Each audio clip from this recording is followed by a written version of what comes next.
Start है अल्हम्दुलिल्लाहि रब्बिल आलमीन वस्सलातु वस्सलामु अला सय्यिदिल अंबिया वल मुरसलीन अम्मा बाद फ़अऊज़ु बिल्लाहि मिनश शैतानिर रजीम बिस्मिल्लाहिर रहमानिर रहीम अस्सलातु वस्सलामु अलैका या सय्यदी या रसूलल्लाह अस्सलातु वस्सलामु अलैका या सय्यदी या हबीबल्लाह अस्सलातु वस्सलामु अलैका या सय्यदी या नबी अल्लाह व अला आलिका व अस्हाबिका या सय्यदी या नूर अल्लाह।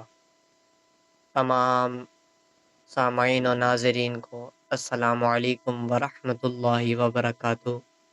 जैसा कि आप जानते हैं हमारी सीरीज़ चल रही है, इसका नाम है why we should learn Madani Qaida और रिसाइटिंग कुरान मजीद, कि हमें मदनी कायदा क्यों पढ़ना चाहिए कुरान मजीद को पढ़ने के लिए। तो आज उसका चौथा लेसन, चौथा एपिसोड इंशाअल्लाह अल करीम आप देखने की सादत हासिल करेंगे। तो जो हमारे चैनल पे नए जुड़े हैं उनके लिए दरख्वास्त है कि वो पहले हमारे चैनल में इसकी सीरीज़ का पहला एपिसोड देखें, क्योंकि मुमकिनात में से है कि आप डायरेक्ट चौथा एपिसोड देखें तो आपको समझने में थोड़ी दुश्वारी हो।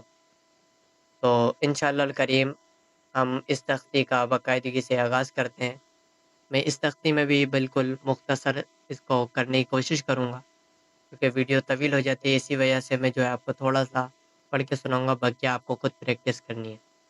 तो ये तख्ती भी हरकत की ही है, जैसा कि हमने तीसरी तख्ती को पढ़ा था।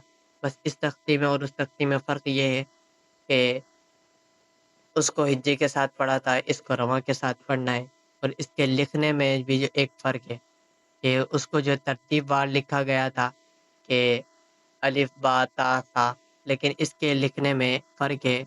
इसमें हुर्फ़ों को अलग तरीके से लिखा गया है कि जिन हुरूफ़ की आवाज़ मिलती-जुलती है उनको साथ करके लिखा गया। जिनकी आवाज़ मिलती-जुलती है उनको करीबु सौत कहते हैं और वो 16 हुरूफ़ हैं। वो ये है ता, व, ज़ा, ज़ाल, व, ता, सीन, स्वाद, दाल, बौद, काफ, कौफ, हा, हा, हमज़ा, आइन। अब इन हुरूफ़ में फ़र्क क्या है? ता को बारीक पढ़ेंगे और क़ौ को मोटा पढ़ेंगे। और ज़ा में ज़रज़राहट यानी सीटी आएगी, ज़ाल में नहीं आएगी और ज़ौ को मोटा पढ़ेंगे। था में सीटी नहीं आएगी, सीन में सीटी आएगी और स्वाद को मोटा पढ़ेंगे। दाल को बारीक और दौत को मोटा, काफ को बारीक और कौफ को मोटा, नुक्ते वाले कौफ को, और हा को चश्मे वाले भारी आवाज़ से मोटा पढ़ेंगे, हा को बारीक पढ़ेंगे। इसी तरह हमज़ा को भारी यानी मोटा पढ़ेंगे और आइन को नरमी के साथ पढ़ेंगे। अब हम इस तख्ती का आगाज़ करते हैं। मैं आपको चंद लाइनें पढ़ के सुनाऊँगा, बाकी आपको प्रैक्टिस खुद करनी है। बिस्मिल्लाहिर्रहमानिर्रहीम। ता, ती, तू, क़ौ, क़ी, कू, ज़ा, ज़ी, ज़ू, ज़ा, ज़ी, ज़ू, ग़ौ, ग़ी, ग़ू, ض, ضी, ضू, ता, ती, तू, सा, सी, सू, क़ौ, क़ी, कू।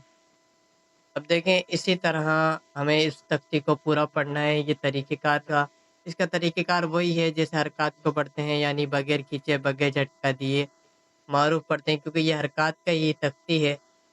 इसको बस रवां पढ़ना था और इसका मकसद ये था कि जो मिलते-जुलते हुर्फ़ हैं उनमें फ़र्क किया जाए। और रवां पढ़ने से आपको हुर्फ़ का साउंड भी मालूम हो जाएगा कि ता पर ज़बर होगा तो क्या साउंड आएगा, ता पर ज़ेर होगा तो क्या साउंड आएगा, ता पर पेश होगा तो क्या साउंड आएगा। मतलब जिस हुर्फ़ पे जो होगी हरकत, आपको उसका साउंड मालूम हो जाएगा तो कुरान पाक पढ़ने में आपको आसानी होगी। बस जाते-जाते बस मैं आपको यही बात कहूँगा कि इस वीडियो को, इस सीरीज़ को ज़्यादा से ज़्यादा शेयर करें। इसलिए नहीं कि मेरे चैनल पे सब्सक्राइबर ज़्यादा होंगे, बल्कि इसलिए कि ये एक सदका जारिया है। آپ کی وجہ سے کوئی بھی ایک درست قرآن پڑھنے والا ہو گیا تو اللہ پاک کی رحمت سے امید ہے کہ آپ کو ڈھیر و ثواب ملے گا۔ بس اللہ پاک سے دعا ہے اللہ پاک ہم سب کو درست مخارج کے ساتھ قرآن پاک پڑھنے اور قرآن پر دیے ہوئے احکامات پر زندگی گزارنے کی توفیق عطا فرمائے۔ آمین بجاہ النبی الامین صلی اللہ تعالی علیہ وآلہ وسلم۔